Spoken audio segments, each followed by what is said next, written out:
point of the video is to do a review of the second episode of this series of Doctor Who, which is called The Ghost Monument. Also, again, written by Chris Chibnall, who's the new series writer of Doctor Who. And I have to say, I think I enjoyed this one more than the first one, which is, I think that's it's a bit of a Marmite episode in that respect. I don't think that people have hated it, but I think that everybody's arguing whether this episode is better than the first episode. And I personally found this episode better than the first episode because it was slightly less bogged down by the need to introduce people, and it was slightly less bogged down by all the expositionary dialogue, which I just do not enjoy, and I think it's quite lazy writing. And honestly, I know that Chris Chibnall can do better. I think he's doing it because it's a kid's show, quite right, frankly. Because in Broadchurch, he didn't rely on all this, overcomplicated, oversimplistic dialogue in which people walk in and they say, "Hello, Dad, do you remember that one time I was really angry at you because you dropped my foot in the swimming pool?" He didn't do that. In Broadchurch, the first scene where we're introduced to Ellie, she's walking in and she's giving people presents because she's been on maternity leave. And she never says, "I've just been on maternity leave," but it's kind of obvious because she's got a baby. And she's giving out people presents because she's just come back. And so, I really don't understand why he's been relying on all this expositionary dialogue, because the viewers of Doctor Who aren't stupid. And Rusty Davies didn't rely on that dialogue, and even Stephen Moffat didn't rely on that type of dialogue, so, he needs to better himself. But my overall point was just, I really enjoyed this story. I thought it was a very solid story structure. In terms of a general rating, I think I would give it another 8. Maybe I should change up my rating system a bit. Maybe this one gets an 8.1. It's a very enjoyable episode. It's one I'm going to watch again. Haven't got the opportunity to watch it again yet because I was really tired last night, which is why I didn't make this video. Yeah, overall I think we're seeing a really solid start to season 11, and I'm really excited for next week, because next week not only is Rosa Parks, who is just such a really interesting character, number 2, Doctor Who has finally got the nerve to actually go out there and write stories about historical racism, which I don't think it really ever has, apart from Thin Ice. But even then, it was more just a plot point. It wasn't the actual story is going to be talking about this in depth. And honestly, especially considering the Brexit climate and the way the UK is now, I think that the viewership is owed the writers of Doctor Who being more brave, and the writers of Doctor Who writing about these issues, and the fact that these are the first writers of colour that we've ever had on Doctor Who, which is mad because it's been on for 54 fucking years. But the first episode was directed by an Asian man. We're not going into that now. There are people talking downstairs. I don't know if you can hear. I think they're arguing about a spider again.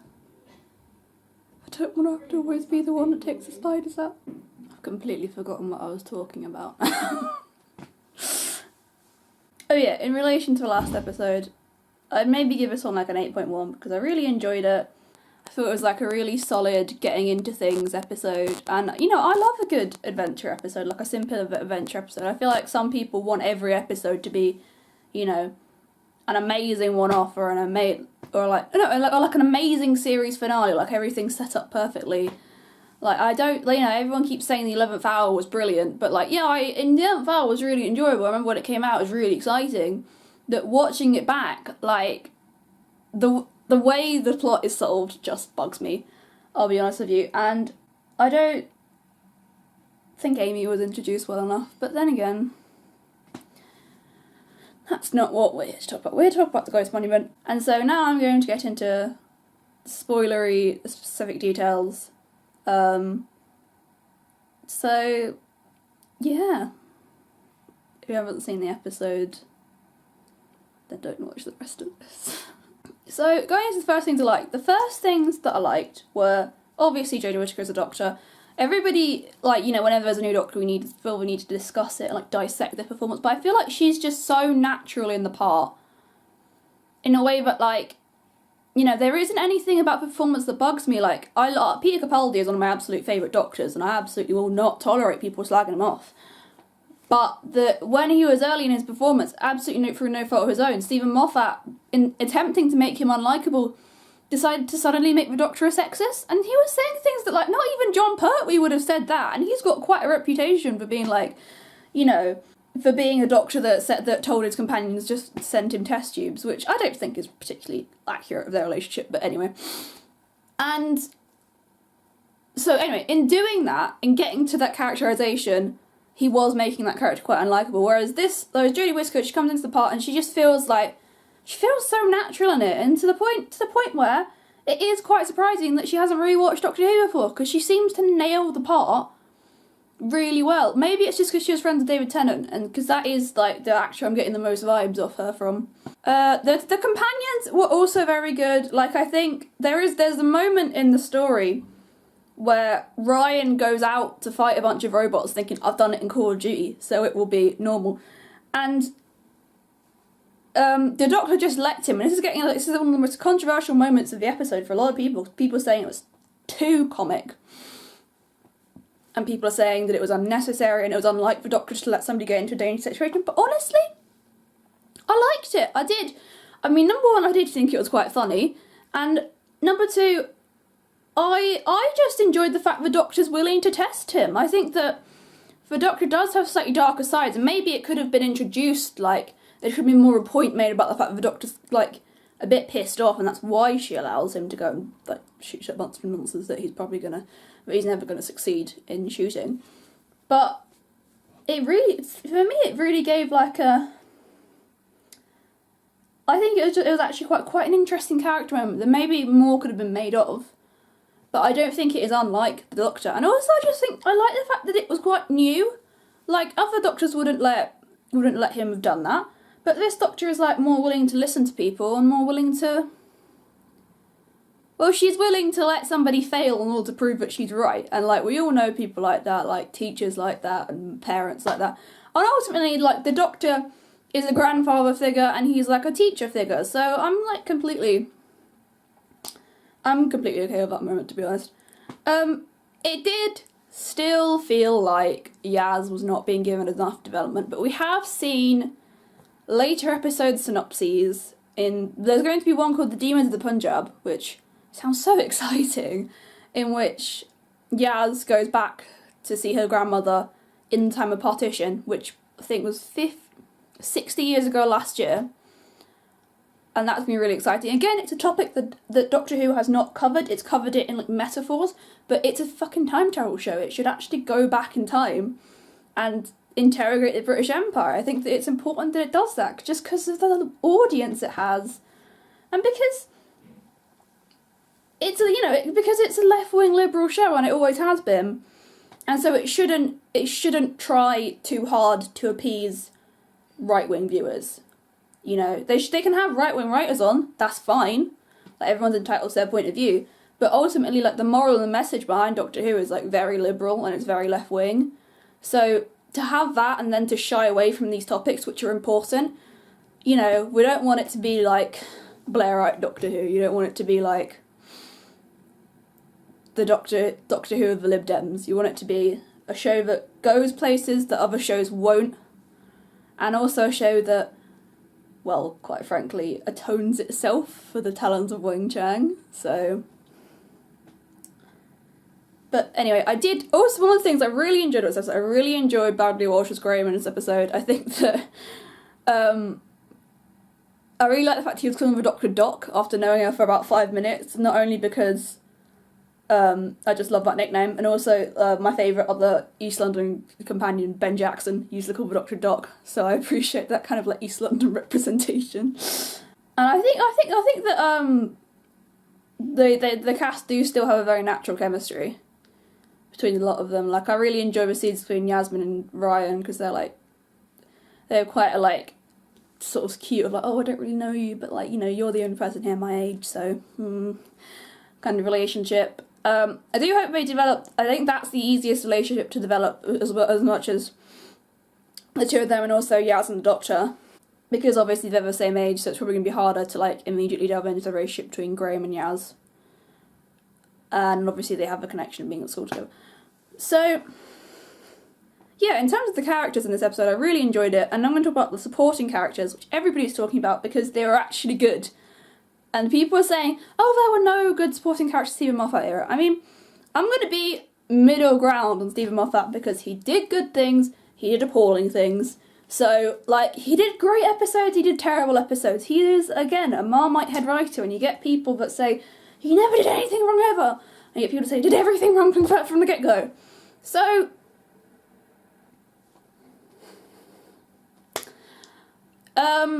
I don't think that there were throwaway supporting characters in Stephen Moffat's era. If you think that, I would advise you to watch episodes like Face the Raven and Flatline, or Mummy on the Orient Express, or Beneath the Lake, or Before the Flood. Those ones, they've all got a very good supporting cast. They're characters that you do care about when they get killed off.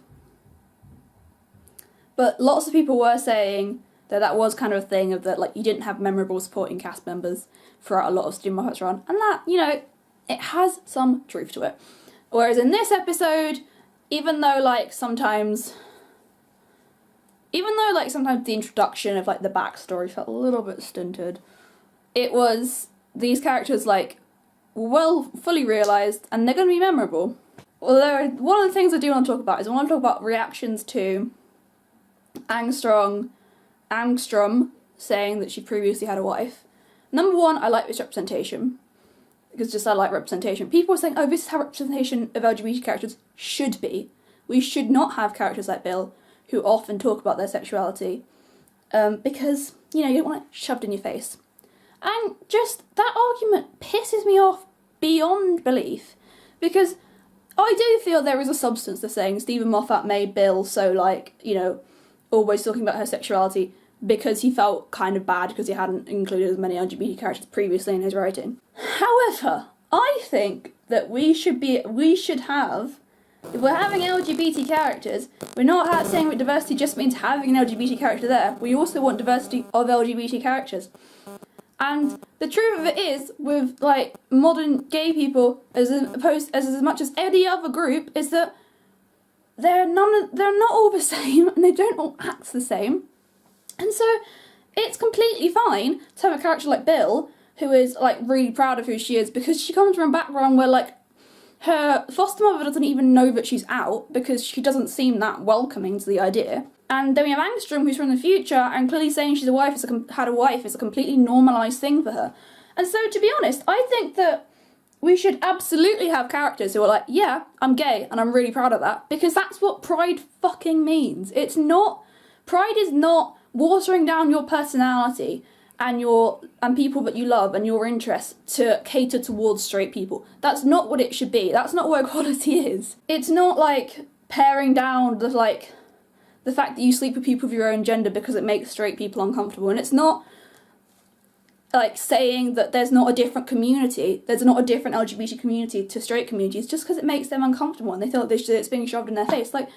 No, that's the meaning of pride. And that's the point of pride. It's not having to be don't ask, don't tell. It's being allowed to be I'm a lesbian, so I have a short haircut. Or when Bill makes comments about being in love with a child, it's completely fine to behave like that with your LGBT, and it's also completely fine to think it's not a big deal that you're married to somebody of the same gender, because there's a spectrum within personalities as well as sexualities, and pride should be accepted and not frowned upon, quite frankly. So, rant over. I thought the supporting cast members were very good. Art Malik is apparently really famous. I've never seen him before, but he wasn't used as much, but maybe that's because he's really famous, so I don't really mind. The conclusion of the episode, I would say I would have written another plot twist in there. I would have written, even though we've gotten a bit of development from Ebso, I would have written he tries to kill what's-her-face or something. He tries to kill Angstrom. Because, otherwise, she sort of says he's a dickhead, and he acts a bit like a dickhead, but at the end of the day, he picked the Doctor up even though he didn't have to, and split the prize even though he didn't have to. So, really, they could have done slightly more, and I think that could have been done really simply near the end where he betrays Angstrom. Maybe it was just a case of getting it all into this episode and so having to cut something. But it didn't seem realistic to me that he'd be that easy to share the prize with Angstrom. However, actually, watching the end of that, when the Doctor's splitting the thing between the two of them, I just immediately went, Chris Chibnall's got kids.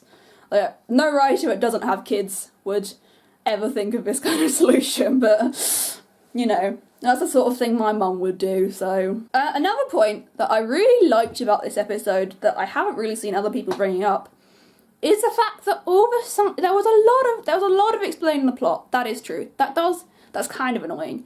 However, I really liked the fact the science was fucking understandable. It was understandable. It wasn't random bullshit technobabble. It wasn't the stuff you get in Marvel, where, like, for example, like, I can't remember what, what's she called? The girl from Wakanda and Bruce Banner. Shuri and Bruce Banner are having this conversation in Infinity War where she's talking about how she's, like, reposed the synapses or something of Vision to, like, fix him or something. And, like, he's like, oh, I didn't think of that because I'm not as clever as you. And I'm like, I did GCSE science and I know what you're saying is bullshit and completely incorrect. So, like, I like, a lot of the time it did kind of feel like, slightly more in Moffat's era and Darcy Davies' era, that he kind of learnt, like, a couple of, like, GCSE science words and kind of, like, throwing them out, like, you know, however he wanted to. So that was a bit annoying. Yeah, so anyway, this episode, all the technobabble was understandable, to the point where the Doctor's even explaining it to Ryan, who is obviously supposed to be the vehicle for the audience, because he's the companion. And so, also, and the plot twist where she throws the cigar in the air, like, it was all, like, properly, like, set up beforehand, as opposed to the big reveal at the end, which a certain writer was quite famous for doing. Also, Chris Chibnall's been famous for doing that before in The Power of Three, so I did enjoy the monsters, even though they were, like, bed sheets or something, which is a bit weird. They were still quite creepy, though. Like, it didn't feel like they were trying to be creepy. They were creepy. And I did enjoy the scene where they were like, to Doctor, you're afraid of your newness. You're a timeless child. Although I do want to talk about that. Number one, why are they bringing the Stenza back? Because they were really boring as a villain.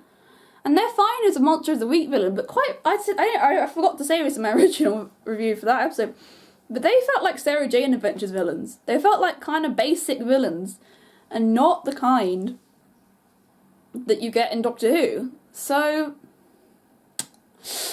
they're going to have to be revamped big time if they're going to be our villains of the season. Also, the Timeless Child. I thought it was a throwaway line, just saying, like, the Doctor's scared of how new she is and she's still forgetting things. The theories that have been popping up everywhere seem to suggest otherwise. Who would I like it to be? I would like it to be Susan, because I do really like her character. It'd be great for her to come back from the classic series. Somebody even said it could be Jenny. I'd be down with that. I love Georgia Tennant now. Yeah, I love Georgia Tennant. She's hilarious. I think did they say the Timeless Child was specifically a girl?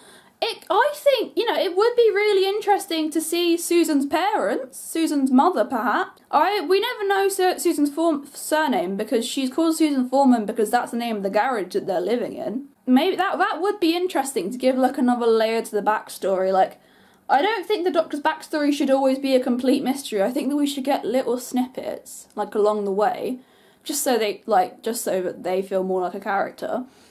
But I know some people are completely against going back to Gallifrey and exploring all of that, so it is really, like, Chris Chibnall's going to have to do an amazing episode to do that. Some people, the thing is, though, this is a controversial opinion, I think Hellbent's a really good episode, and a lot of people hate it because it was just like, oh, we're bringing Clara back, like, nobody ever dies. Yeah, that's fair enough, but I didn't want Clara to die, because I did like Clara, even though her characterization was inconsistent. I do really like Jenna Coleman as an actress, and she always sold me on whatever bullshit Clara was doing that week. So I did quite enjoy that episode, and I did enjoy the Time Lords that we were introduced to and stuff. So, you know, the only issue is, like, they didn't cast a good enough actor to play Rassilon. So I'm gonna stop saying so because it's becoming, like, the buzzword of this episode. The visuals were really good. They were really good. It, like, sometimes it didn't even feel like you were watching Doctor Who. They were that good. Like, they were good in Stephen Moffat's tenure because they went back to HD, like the end of David Tennant's era. They're just strikingly amazing. It feels like Doctor Who's actually been given the publicity and the money that it deserves. So that's just really, really exciting.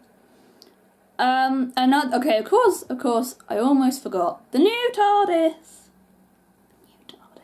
I think this is the reason this episode was just slightly over The Woman Who Fell to Earth for me. I felt like there were more emotional stakes because, like, Grace died last episode, but I was more annoyed than upset, and I sort of went, oh. It was more like, oh, did the plot have to go there? Whereas this episode, just her talking to a TARDIS and it opening up even though she's lost her key. It was so sweet and it was just so beautifully acted. And I really liked the bit near the end where all the companions are telling her to not give up on finding her TARDIS and that they're going to be for her. They're going to be there for her even though she's just kidnapped them. So they've warmed up to her much faster than William Hartnell's companions did. I really like the design as well. I mean, I do like, it is more David Tennant-y and it doesn't have the layers that the Stephen Moffat TARDIS had. But I do have a big soft spot in my heart for David Tennant TARDIS. I think my favourite TARDIS is the Peter Capaldi TARDIS. Just because, like, that was just so cool and all the little, like, areas it had. Like, you know, when you think it's bigger on the inside, I mean, it's bigger on the inside. It's massive. But I did really like this TARDIS. I really like the colour scheme. I really like the references. Like, there's been lots of references to the David Tennant era in this series, which I think is correct. Because, number one, it was better when David Tennant was the Doctor. And Christopher Eccleston, don't forget him. But also, a lot of people who watched it when David Tennant was the Doctor and made it famous when David Tennant was the Doctor just have, like, left. And they left, like, around the end of Matt Smith's first series. So a lot of people kind of then assume that, like, all of Matt Smith's tenure was terrible and stuff, unless they're, like, a fan of the show and they can be, you know, hopefully, like, impartial, because you're going to watch Doctor Who no matter how terrible it is. So yeah, I think it's good to have a TARDIS that is more referential to David Tennant than the Stephen Moffat TARDIS. I would have liked it to be slightly bigger, but maybe they were saving money on the TARDIS by having all these amazing locations and new cameras, so I'm not that fussed about it. I love the fact that it dispenses custard creams. That's a solid feature to have on any TARDIS, on any vehicle. I think I would like to get a car that dispenses custard creams. I would say this, like, there's mood lighting, and then I wouldn't be able to see in that TARDIS if I didn't have my fucking glasses on, which annoys me a bit, because, like, hopefully next episode we'll be able to see slightly more of it, but I hope it, like, you know, it does get the bluer and the stuff. Like, I feel like this is the darkest TARDIS we've ever had, so you know, there's a difference between mood lighting and, like, you know, fumbling around in the dark. I also hope that Jodie, like, has figured out what all the buttons do. I hope, I have faith in her that she will. She seems quite nerdy, but, like, I think that's a thing that pretty much all of the Doctors have always done. There's always been a consistency in it, especially, I know David Tennant knew what every button did, and it was quite an important plot point in the Adventure of Space and Time film about making the first series, that William Hartnell knew what all the buttons did, and he said, and the director said, oh, it doesn't matter, and he was like, it will matter because the children will know. And I think that's very true. So, yeah. I have high hopes for the rest of this series because Chibnall is a drama writer and Stephen Moffat wrote comic book things and sitcoms. So sometimes he couldn't pack the punches as well. And sometimes, like, you just weren't as intrigued by his plots because he was trying too hard to be clever, and less like he was trying to be human. Oh, actually, I have a final point. I'm really liking how they're making this Doctor more empathetic in a kind of, like, almost overly empathetic, almost overly, like, people around her are kind of be like, okay, calm down, sort of way. Because I think there's more than one way to portray an alien. And I think the show has relied for too long on making the Doctor seem alien by making him just seem like an obnoxious straight, like, white guy. Just making him seem kind of obnoxious. Like, especially, like, when David Tennant would say, oh, I don't want to hang out with your mum, she's too domestic. Like, stuff like that. Like, well, actually, it doesn't make you seem like an alien. It just makes you seem like a dickhead. And like, there's so many dickheads like that on Earth. It doesn't make you seem cool and intergalactic. It just makes you seem a bit rude. And it was like, the Matt Smith stuff. They decided to make him more alien by making him really sexist. Sexist exists in the modern world. I mean, just look at America.